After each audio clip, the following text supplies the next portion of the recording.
Hello YouTubers, it's me, Ace Trainer Tommy, but today I'm Professor Tommy because I'm going to teach you guys how to play the Pokemon TCG. You can't see my hand gestures because the spacing of the camera.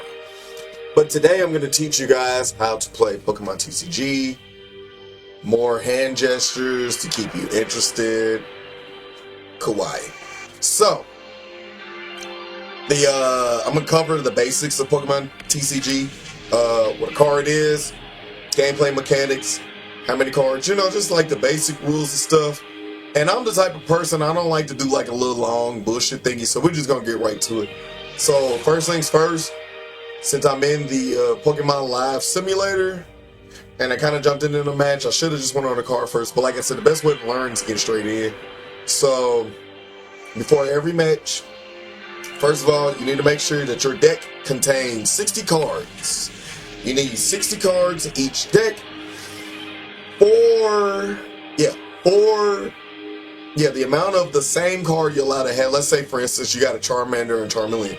You're allowed to have 4 copies of the same type of card, if that makes sense. Now, if it's a Charmander from a different set, different HP, different powers, you can run 4 of those also. So 4 of that, 60 cards all together as a completed deck. And when you get to the actual, when you get to play mat and you place your deck down and stuff, before beginning the match, you'll be asked heads or tails, and we're gonna go with tails here, but it don't matter what you pick. Just look at the draw type of thing. Now, if your opponent gets heads, then of course they'll go first. And we're going to get right to it because we're going to see if they're deciding who's going to go first. They're going to decide that I go first. Alright, my bad, I'm messing with my hand. Relax, it's not good. So, before every match, you draw 7 cards. If you have a basic Pokemon. If you don't have a basic Pokemon in your starting hand, they'll do what they call here a mulligan. Mulligan is just another way of saying redrawing. But your opponent gets to draw an extra card. So along with their 7, they get to start off with 8 cards in hand. Your amount stays the same and still be 7, but you at least need 1 basic Pokemon. A basic Pokemon is a Pokemon that doesn't evolve. So that means your EXs, your VMAXs, any of your lower level basic Pokemon that don't have a stage 1 or stage 2. Unless a card effect on board says otherwise, you can run them, you'll be pretty fine. So turns are pretty standard issue. Beginning of each turn, you draw a card. You're allowed to play 1 energy per turn. Item cards like this Booster's Energy, you're allowed to play and attach to as many Pokemon as you want in your turn. Stadium cards, if you have like 3 of them, you play one, get this effect, you play the other one. It can only be 1 stadium card on the field at a time. So if your opponent had a stadium card and you played a stadium card, that stadium card would disappear. But as I was saying, you're allowed to attach 1 energy to 1 Pokemon per turn unless a card says so otherwise. Now see here, I was just poison. Now whenever a Pokemon has an effect that causes poison and stuff like Toxic Powder or whatever, you're going to get what they call a poison counter. I got 1 of them, I'll go and grab them, but they sell them in the starter decks and stuff. You get what is called a poison counter, you'll take damage on each turn. I think it's like 1 point of damage per turn. I know sleep and paralyzed lets you flip to get out of it. Poison, I think you can switch out, switching the bench. A Pokemon status effects, like sleep and etc. will be gone, but damage counters will stick. So, just to give you the actual, the typical run through, we're gonna play a Nest Ball. Nest Ball allows us to grab 1 basic Pokemon. Remember when I said that on your bench, this is your bench here, you're allowed to have 7 Pokemon all at once, 6 on the bench, 1 in your active. This is your active area, okay? This is your stadium areas where your other cards will be played. So we're gonna play a Nest Ball that's gonna let us grab a basic Pokemon from our deck, and then we're gonna shuffle it back in. The card we're gonna grab is, because we might get knocked out a lot here, so we're gonna grab the Radiant Charizard, and we're gonna put him on the board.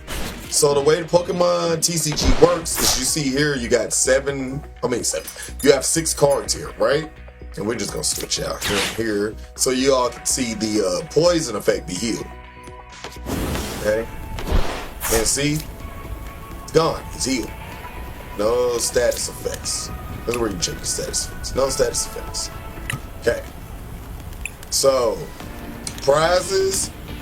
You draw your 7 cards originally, and then after you draw your 7, you're gonna take 6 off the top of your deck. You're gonna put them off to the side in the pile, kind of like, that's your life points for the game. So each time you knock out an opponent's Pokemon, they'll get to take 1. Okay. So we're gonna attach 1 energy to Charizard, because remember what I said, 1 energy per turn or in Pokemon, unless it's this. So, and since it's here, during each player's turn, player may discard 3 cards from the top of their deck. If player discard, I don't want that effect. So your turn ends when you attack with your active Pokemon, if you have the corresponding energy, or if you end your turn. Alright, so we're going to end our turn here because we only have 1 mana. Double tap it because they try to make sure, you know, you're certain this is what you want to do. And you see how they take 10 points of damage for the 1 point. So if I remember correctly, you take 10 points of damage each turn per counter. So if you had 2 counters, it'd be 20 points of poison damage. Same thing with burn. And I think burn lowers their attack, but that might be limited to just the game. I'm not sure. But okay, so they're gonna combo, they're gonna switch card, they're gonna switch out each Pokemon. Let me tell you how Pokemon card layout on here. This is your type, fire type, water type, blah, blah, blah. This is your HP. This is the name of the Pokemon.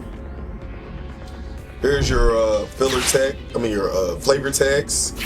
This top left corner lets you know if you got a basic Pokemon or if it's an XV, it'll say XV or EX on it.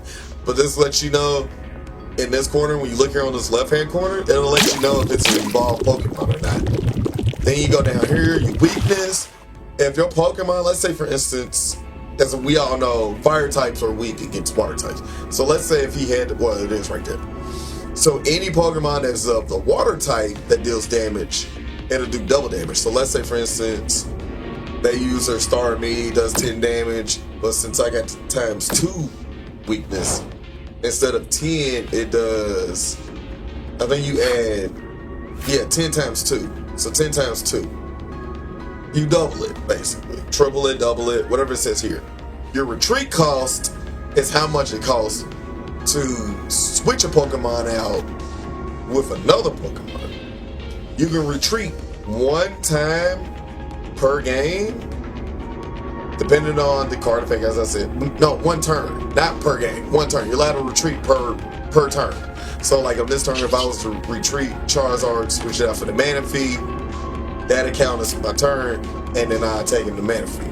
Okay, so yeah, good example. See, he needs 3 to retreat, so we're going to keep Charizard there with 3 counters, and we're going to take some more, and we don't have enough to attack because they don't have more prize cards than us. But yeah, so here's your graveyard on this side, your deck, prize cards, bench, active main, and you attach your energy. You only allowed to attack once per turn. You can switch out of a Pokemon, then attack, but when you attack, that ends your turn. Attacking ends your turn. If it's not an ability that you tap, if it's not an ability that's to be static activated or, you got activated, yeah, you're cool. But as far as attacks, like even if it has an effect, as long as it has how much energy it costs and an attack, or if it has an energy cost, it don't even have to have a combat number. As long as it has how much energy pay into it, that'll count as an attack. I have a Rotom somewhere. That's a good example of that, where he has his Pokemon ability, then his attack, and then I got another card, my Dusclops, where any card that had, like, Call for Family, like if it has, like, it costs this much to use it, but so we're just gonna go full blown with the Charizard, but he's not gonna make it because Manaphy's gonna get knocked out way before. Yeah, Manphy's gonna get knocked out. Ain't a point switching up the Charizard, so we're just gonna do that. But yeah, that's the basics of Pokemon TCG, how to play, what the card is. Every deck has an energy card, Pokemon tool, or a trainer card, which are items. And then, let's see, that's items. Do I got one in my graveyard? Do they have any in their graveyard that I can show? These are support cards, so they have on their supporter on the top, and then just let you know what type of card is trainer. This is another archetype that'll be on some cards. Like some cards have ancient, some cards have future. That's kind of current with the Scarlet and Violet. It's kind of new, so you won't be seeing too many of those that have that. But as you see here, trainer cards that are specific base. Supporter cards. Supporter cards are almost always going to be humans. Item cards almost always going to be items. You can play as many item cards as you need to in a turn. Support cards, you're only allowed to play one support card per turn. And how you win in a match is if you take all of your opponent's prize cards, which I thought it was going to do on this turn. Okay, there we go. So we'll get an example to see how you can actually win at the game. So Charizard's knocked out. Everything that was attached to him, everything goes to the graveyard. Unless you have a card that says otherwise. But other than that, when a Pokemon gets knocked out, you go to the graveyard, and you see that they had 6 prize cards, and now they're down to 5. You pick one per turn, etc. And that's the basis of how to play Pokemon TCG. Like I said, I gave y'all like the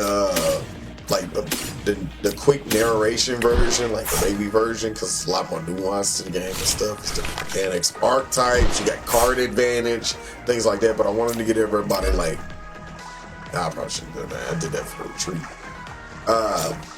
Kind of give everyone a basic understanding of the game, kind of like the basics, or a basic refresher without it being convoluted or taking too long. But if there's anything you don't understand, please be sure to comment in the comment section below. Ask any kind of questions. I'm more than happy to answer any questions that got to do with Pokemon TCG. I don't mind it at all. If you want some like direct coaching on how to play the game and understand the mechanics and stuff like that, even on a deeper level, you can inbox me, KarooInc@gmail.com, or just comment on here. Also, I always try to make this a point on every video. Comment below your favorite Pokemon or Pokemons. But this is Professor Ace Trainer Tommy signing out, and hold on, I gotta switch this. My OBS, because this is so organic and this is organic as hell. There's nothing fake about this. I'll see you guys later, and remember, love your Pokemon and love yourself.